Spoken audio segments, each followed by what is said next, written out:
Welcome back in. I'm Collette Wieland alongside Dr. Stephen Camarata. Steve is the author of Late Talking Children, A Symptom or a Stage. This book right here, we've been going through it.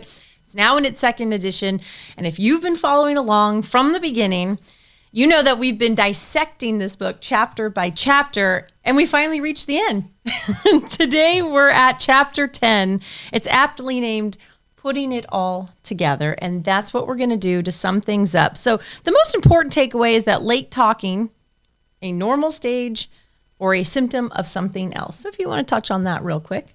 So late talking isn't necessarily an indication that there's something that you have to push the panic button on. It might just be a stage, a developmental stage the child's passing through, where a few years from now you may not even remember that it's late talking. He's now passed away. There's an economist named Walter Williams, and there was a professor at Stanford named Thomas Sowell whose son is late talking, and he wrote a book about late talking that I recommend. And he was talking to Walter Williams, a fellow economist, about it. And one of Walter Williams' relatives said, "Oh, you were late talking." And so he had gone through and he's an economist, a very accomplished economist, does a lot of math and things like that. And so, particularly in my generation and around this age period, a lot of times, because school wasn't really started until kindergarten, people went through late talking, and there's really not even any memory of it until a relative or somebody chimes in and says, "Oh, you were a late talker." So that's one possibility. On the other hand, it could be a stage. It could be something like intellectual disability. It could be something like autism. It could be speech disorder. It could be language disorder, where there's going to be some extra support that's needed. And in some cases, it can be a symptom of something that's going to be a lifelong learning challenge type of situation where the journey is a bit longer. And so it's really important that we think about late talking children as a range of possibilities. And when you're on the front end of it, when the child's young, you just can't look into the future and necessarily know which path you're on. And so we want to bear in mind that there's different paths. We don't want to prejudge which path a particular child's on, but we do want to get a good evaluation, and we want to get the right kind of support for a child as soon as we can. You wrote something very interesting to me. Don't simply turn your child over to the experts. What do you mean by that? So a lot of our education systems and healthcare systems are designed to make children eligible, to say, okay, this child's eligible for services, and then put them into kind of a preordained package of services. And they're designed with expertise, but on the other hand, that expertise may not necessarily be applicable to the child. So, for example, in early intervention can be really good. On the other hand, if it's the wrong kind of early intervention, it can be really bad. I was actually at a lecture yesterday, and it was on a condition called selective mutism, which is one type of late talking. And the children are really anxious, so they'll talk at home, but they won't talk outside the home. And so the clinician presenting the talk was talking about how they were prompting the child using like kind of a forced prompting type of thing. And of course, the child completely quit talking, so it was an early intervention, but it didn't match the child's need, and then the child was traumatized by it. And so it's really, and that was some experts who could use that kind of prompting for some types of late talking, but it was really not a good intervention for that type of late talking. And so you just want to make sure that the expert that you consult with has a range of experiences and understands the different types of late talking, so they can advise you and support you in your journey, your late talker journey. Throughout the book, you've encouraged parents to stand up for their child and ask questions, especially when it comes to the schools. Are there organizations out there that can help parents assert their rights and navigate the system? So it turns out there are a lot of organizations. Of course, one is the Late Talking Children's Foundation, who's supporting this podcast. But there's also educational groups, educational advocacy groups. There's every state has a disabilities rights network that parents can access. And so there is a lot of help along the way. It can be confusing. And then there's also some advocacy groups that only specialize in one area. So there might be an advocacy group that's for autism. If your late talking children doesn't have autism, what they do may not necessarily fit. But there's a lot of help. In a way, there's so much help. The challenge is trying to navigate what help is going to support your child. And then when I say stand up for your child, what I mean is that your child can't necessarily express themselves if they're late talking. And so it's really important that parents understand that they need to be an advocate for their child. not in the sense of bulldozing people, but in terms of listening and saying, hey, does that really match, what my understanding of the child is? Because parents really have a good sense of what their child is doing and what they can do and what they can't do. In our situation, my late talking son was recommended for a classroom with intellectual disability. When he first came in, he doesn't have intellectual disability. Time has shown that's true, but at the time, the school district and the psychologist who tested him were firmly convinced about that. They tried to guide us into a program that was not going to be a good match for him, and so we had to stand up and help our late talking son get into the right placement. Now, he did get special education services. He had a receptive language problem. He had trouble learning to read. He needed support, but it had to be the right kind of support.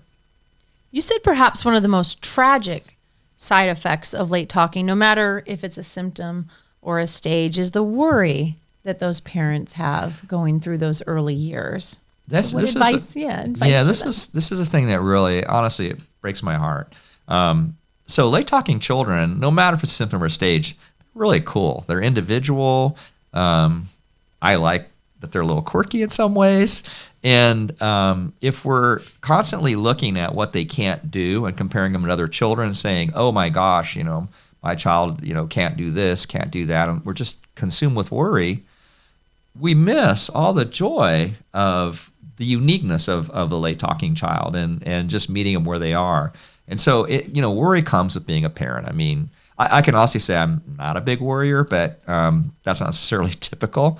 And so there's just so much worry and anxiousness and is the child going to be able to do this, that, or the other? And it can really steal the joy of those toddler and preschool years, which are just the most precious time that you can have. I have grandchildren now, and I just get such a kick out of spending time with my grandchildren. It's just pure joy, and I just worry that that parents aren't able to experience that because of the late talking, and it just kind of steals those precious years from them, and I just hate that. We want to leave parents with some key points that you discussed in the book, and if you could give a quick response to each as we go through it.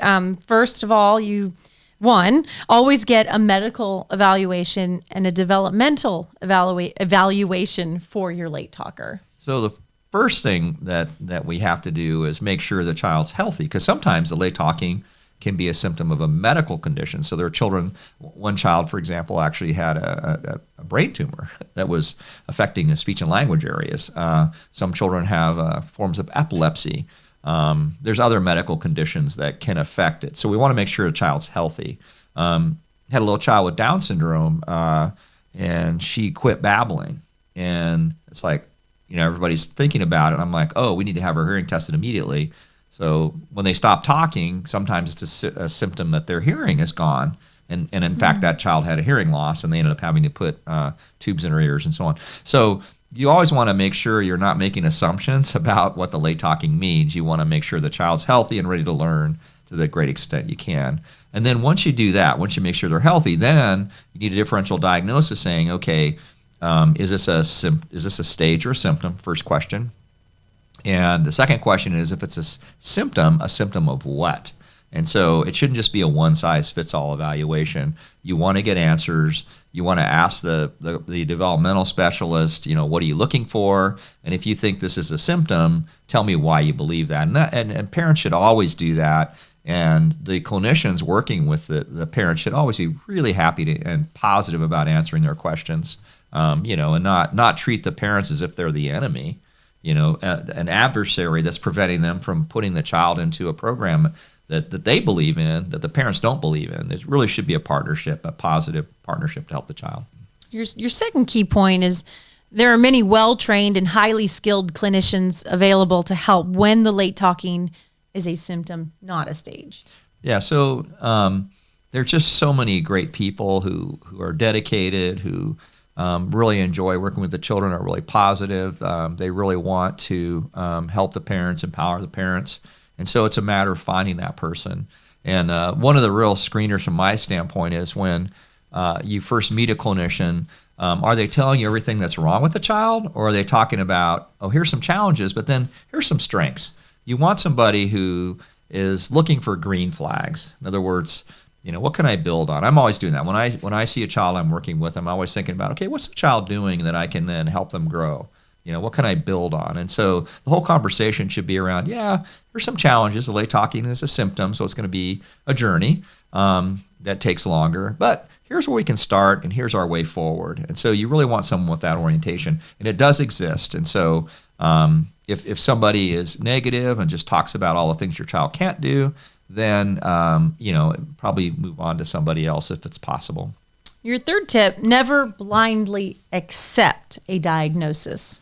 So one of the things that can happen is that like a school system or an intervention system, they may have this idea of, late talking is always a symptom of a condition, a medical condition or an educational condition like autism or ADHD. They're trying to fit children into that.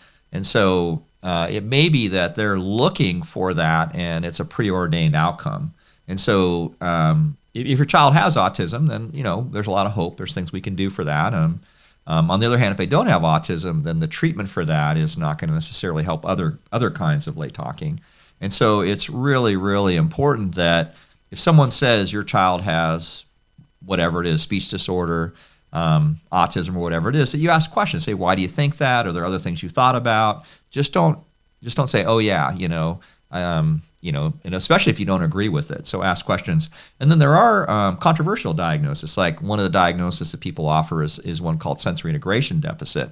That's not a standard diagnosis. And people use it. And there's actually the people that use that, they're very play-based, they're very child-friendly. So some good things can come out of that rubric. But the diagnosis itself isn't really one of the standard diagnoses. And so you want to be sure that people are using kind of standard, well-established diagnoses, and that they're giving the parents are getting a good reason for why the person is saying that. The fourth key point is, if given an autism diagnosis, ask how severe it is and whether it could be a language disorder, speech disorder, or social communication disorder instead. So that's a really important point. So currently, and for about the last 10 years, when an autism diagnosis is given, then the person is supposed to also give a severity level. And so, for example, sometimes there'll be a child that's a little bit quirky, a little aloof, who really doesn't do repetitive behavior, have routine preferring, maybe has a little bit of a language problem, and the person is just going to put him in the autism bin, if you will, because they're not quite sure where to put him, and they'll say it's really mild. And that contrasts with a child who has all of the symptoms of autism and really is going to need high support to move forward in their life, to interact with people and learn and so on. And so right now, an autism label really is so broad, it's hard to know what you're dealing with. And so you want to kind of ask somebody that provides that, are you seeing all the symptoms of autism? Is it, classic autism? You can use those words. And is this severe, moderate, or mild? And, why do you think that? And then there's also a category called social communication disorder. That's not autism. It means that somebody is socially awkward, doesn't necessarily know the rules of conversation and so on, but they're motivated to be social, and they don't have this routine or repetitive behavior that you see in autism. And that's actually a type of a language disorder. There's a subset of developmental pediatricians and speech pathologists that are trained in it and know how to use it, but a lot of people don't. And so when someone has trouble with conversation, for example, they might get put into the autism bin when they're really a better fit in social communication. Now, why that matters is that the treatment for social communication disorders to help them with conversation or whatever the deficit is, and not to try to motivate them to be social because they're already motivated to be social, just kind of awkward and don't really know how to do it. And so it's really important that differential be there. I've also had children that can't say words, they can't pronounce the words. So they're really unintelligible, and they know that, so they tend not to speak. And so sometimes they get put into an autism bin, but really they want to speak. They just can't pronounce it well. And then some late talking children are kind of perfectionistic, and they won't even try to say words until they can say them pretty clearly. And so there's lots of opportunities there for misunderstanding what you're seeing. And so you want to really, again, as a parent, have a good understanding of why the person is putting them in the autism bin, and if it is autism, what severity it is, and then what kind of treatments are available. I do want to quickly comment on, there's different types of treatment for autism. Sometimes people are pushing only a certain kind.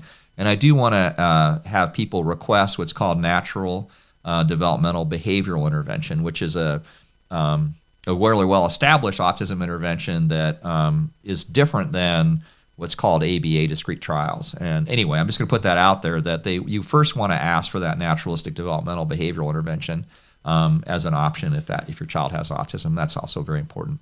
Can you explain why you push for that? Sure. So in the most severe cases of autism where the motivation to interact is so low, you actually, and I recommend this very rarely, but I do see it, and that's where you actually have to use food rewards in order to get the child to speak. You have to go to these what are called primary motivators. You might have to give them a little piece of candy or a highly favorable reward just to get them to interact, because their social motivation is so low they won't interact with people unless you come in and motivate them. And that's kind of the basis of discrete trials, that you have to prompt the child and then give them a reward in order for them to speak.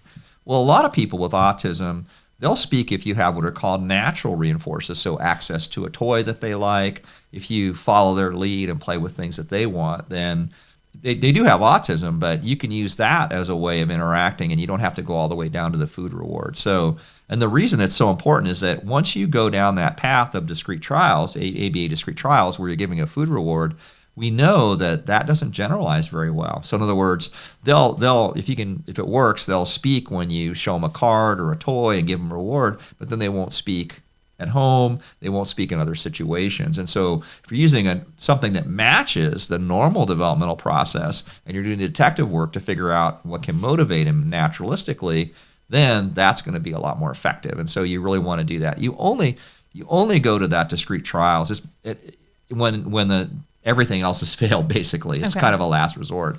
Unfortunately, in many places, it's the first thing that people get put into. And there's lots of reasons why that's not good. And one of them is that a lot of children resist prompting. And so they end up talking less when you do that, because, late talkers aren't compliant.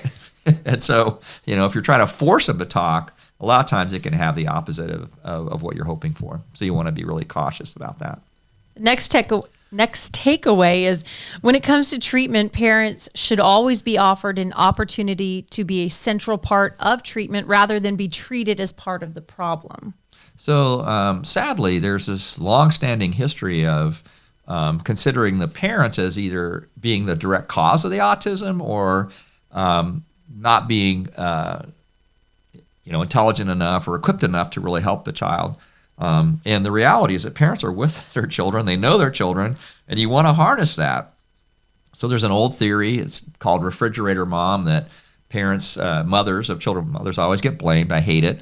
That, they were withholding emotional support, and that's why their child had autism. And it's just a ridiculously harmful theory. Still with us in some ways. I still hear people talking about this, at least indirectly, which is really unfortunate. Lots of studies show that mothers don't cause autism. It's easy to disprove because the same mother will often have several children. One has autism, one doesn't. Why is she selective withholding from one? Anyway, it just doesn't hold up with even shallow reasoning.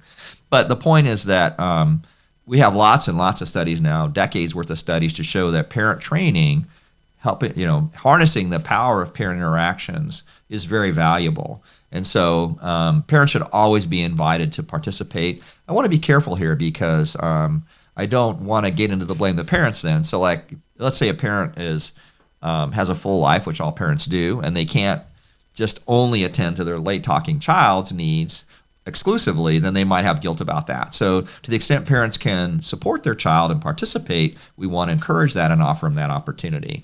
And parents should never be viewed as part of the problem. I remember when my late talking son came in for services, he was in a really good classroom with a really awesome teacher, and I loved all of it. And, as a speech pathologist, developmental specialist, I had a really good sense of where he was developmentally. And so when they were doing the goals, I talked to them about what he could and couldn't do. And it was really interesting. The reaction was very skeptical that I knew my child. And I always remembered that. Now, to their credit, about a month later, they came back and said, wow, we've never seen somebody who knows their child's developmental level in such detail, and there's, of course, a reason for that. But, as a parent on the receiving end of that, I just thought to myself, this isn't good. they should be listening to me. And sometimes parents do misunderstand their children. I'm not saying that, but it shouldn't just be this immediate skepticism. And so parents should always be viewed as part of the solution and not part of the problem. Your sixth key takeaway is treatment should focus directly on learning to talk and, if needed, to teach a late talking child to understand what is said. So one of the most interesting things to me in my journey, my late talker journey, and helping others on their late talker journey, is that people have these theories about these cascade kind of effects. So if I listen to this, tape that has altered music, which is a therapy, then that'll switch something in the brain, and then everything else will come along for it. It's like, or if I brush a child's arm with a soft brush, then that'll help them talk. Or if I put a weighted vest on them, that'll help them talk. So there's this idea that there's these, upstream causal things that if I just do this one thing, will unlock all of this. Well, the reality is that, and it doesn't. It's in a way, it doesn't sound all that sciencey. Although I can absolutely go into great detail on the science of this and why it is science based. But if you want to teach if you want a child to talk, you teach them how to talk. How profound is that? So, if your child is having trouble learning words, teach them words. Okay, don't put a magnet on their head. Don't put a vagal stimulator on them. Don't buy magic videotapes. Interact with them on a daily basis. When they touch a toy, name it for the little guys, little late talkers, boys and girls, and things like that. And because it's so ubiquitous, it's not really valued. The parallel I use is breast milk. So the very best thing you can feed a baby, and by the way, if you can, it's fine. The formula is great. I don't want more guilt here. But the very best thing that you can do is feed a child, what nature provides for them. And yet, manufacturers and so on, they say, well, this one has more vitamins, or this has essential fatty acids, it's going to make your child, the next Einstein and so on. But the reality is that regular nature's milk is the best thing. I mean, it's fine, it's good, and you can't really, alter that in a way to make it better. And the same thing with this. If you're talking to your child in a way that they naturally learn, that's actually the best thing for them. Quickly, there's a study that was looking at vocabulary, and they had 3 different arms. They had a Baby Einstein video thing, and then they had vocabulary instruction, and then they had let's play with your child as you normally would. And it turned out play with your child as you normally would was the best in terms of vocabulary development. The second best was vocabulary training, and the worst was the Baby Einstein video type of thing, where you're trying to pound the videos. But if you ask the parents, it was the opposite. The parents thought, since there was this video, that was the best thing. And they thought of the naturalistic, normal thing as not very special. So it's the same thing with late talking children. Teach them how to talk. You want somebody who's working with your child, helping them learn words, word endings, helping them be social and things like that directly. It's not about wearing a weighted vest. It's not about, having a magnet put on their head. It's not putting a vagal stimulator on them or taking a magic set of vitamins that someone's given them. You just got to roll up your sleeves and walk through development with them. Well, that goes into your seventh key point. Was there no special diets? Right. There's no computer software, medications. Right, so I guess I covered you did. That ahead of time. You got 6 and 7 in there. There you go, all right. But you're not alone. I mean, and that's a big reason why we're here, to connect with the community out there. You are not alone. That's really an important point, because most people that have a late talking child, it's unique to them. Now, in a way, we're kind of fortunate because I was late talking, so my late talking son came along. It's like, we kind of know how this works, because I grew up that way. But for a lot of people, it's the first one, and they don't realize that there's actually about 10% of the children out there are late talking of one kind or another. And so it's really important to try to connect with other families, to talk to each other, and to think about how to get supports in place. And again, it's just so common for people to feel like I'm the only one who's going through this. But in reality, there's a whole bunch of people. And the good thing about the internet, the good thing about the Late Talking Children's Foundation, is that it can connect you with other people. And that's just so helpful. And parents can share tips. Oftentimes it's good for younger parents to connect with older parents who've been through their journey. We have a lot of families in our group that are now, their children are in their 20s and 30s. They're kind of on the back end of the journey. Although, again, even as adults, late talkers still have their own little traits, that have to be dealt with. But it's often good to have that kind of connection. So, yeah, you are not alone. And so it's really important that if you feel alone, to reach out. There'll be others to help you. On the downside of it, sometimes, like, let's say a child, the late talker has severe autism, people whose late talker was a stage and not a symptom, they might not necessarily understand, the journey that parent with autism, the child with autism, is going through. And so there's that caveat. But otherwise, no, absolutely seek out support and advice from other parents who've walked through this, and from professionals that are willing to walk through it with them. And one last note, no matter who sees your child, a doctor, a specialist, a speech pathologist, teacher, everyone should treat your child and you with respect. It's really important, and most of the time that's going to happen. Sadly, sometimes, parents are browbeaten. One of the things that just also breaks my heart is sometimes when there's a late talker who the late talking is a symptom, that maybe they're in school, kindergarten, first grade, somebody says to them, oh, if you just brought your child in, 2 years ago, they'd be better now, or you're in denial. These kind of things are just not helpful, and they're not true either, mostly, but that's just not helpful at all. And so when you're in your late talker journey, everybody should be treating you with respect, and they should also see your child as a little, human being that is entitled to all the same rights and respect that any human being's entitled to. And again, I can honestly tell you that every child I see, no matter what, I really like that child. And I think parents, even the ones that try to headbutt me, I like them too. I like all of them. I really do.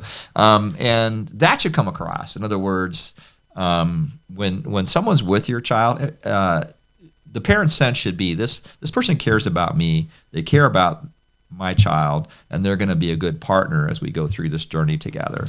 That's just so important. It's just so crucial and foundational. And so that part of it is just not negotiable. You ended the book saying one final note: trust your common sense, trust your gut, right? Absolutely. I really, I just love sometimes, like, somebody will recommend either a diagnosis or a treatment, and parents will just step back and say, how is that going to help?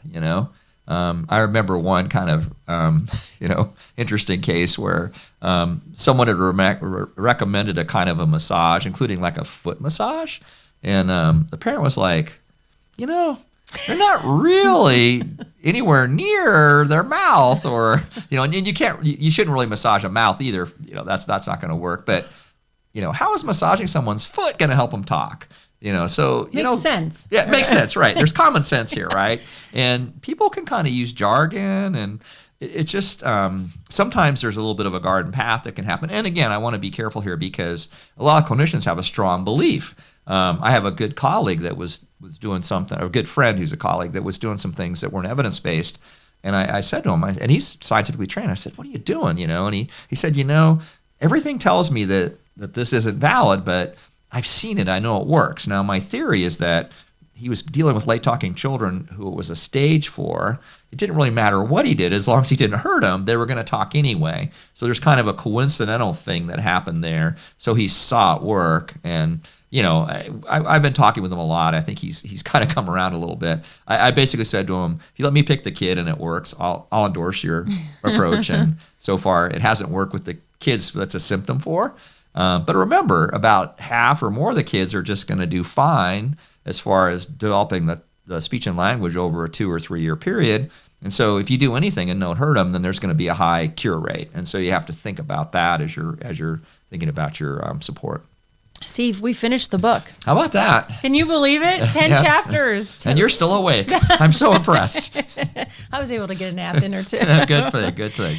But along the way, everyone has been commenting and dropping questions on previous episodes, and we are so grateful for that. So keep them coming, please, because guess what's going to happen as we move forward with this podcast? We're going to answer those questions. We're going to take those comments, and we're going to meet you here every week, and we're going to just keep going. So I look forward to hearing your questions, answering your questions, getting your comments. I do always try to answer comments, so keep them coming. And we'll actually have have podcasts now that are going into depth in some of the topics that you'd like more detail on. I'm looking forward to that. I am too. But in the meantime, don't forget that you can click subscribe so you don't miss any of this, and hit that bell. You can always check out the Late Talkers Foundation website. And I'm excited about this, Steve. All right. And remember, the best thing for your child is you.